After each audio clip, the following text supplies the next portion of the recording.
Во топка, мојата нова илустрирана книга за деца, го обработува еден од најгорчливите проблеми на денешното општество, а тоа е врсничкото насилство или булингот.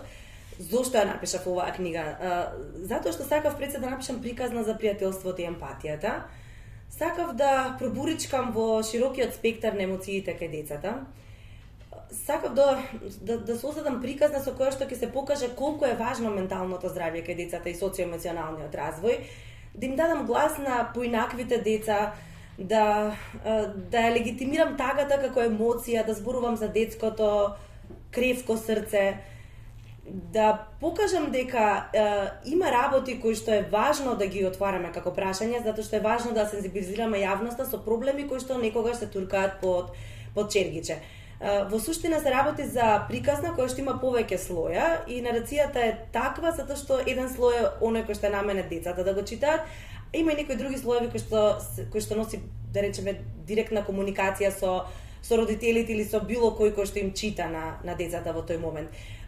Сепак ја направив некако да биде приказната целата пишувачка форма и интерактивна, затоа што јас кога му читам на моето дете, му давам секогаш простор да допише, да создаде некаква нова верзија на приказната, затоа што на тој начин им дозволуваме на децата да видиме како тие би реагирале во одредени животни ситуации. Значи тука веќе правиме некаква директна интеракција со детската психологија, со детската комуникација.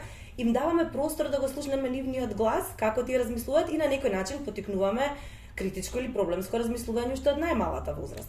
Така што мислам дека темата е важна и дека за еден автор кој што решил да се бави со оваа тема преку книга за деца. Од друга страна е голема одговорност затоа што треба да ги најдеш правите зборови, да го портретираш детето со недостаток на самодоверба, да ги портретираш и ликовите кои што ги представуваат децата, кои што се поинакви. Во книгата има еден женски лик кој што навидум е спореден, а во суштина е клучен за разврската на приказната. Станува збор за девојче со нетипичен развој, кој што има потешкоти во говорот и кој што ќе го пронајде својот глас да се спротистави на насилството и на неправдата, да се солидаризира со послабиот, да покаже емпатија и сепак на крајот книгата да заврши оптимистички со едно чувство на надеж дека за секој проблем постои решение.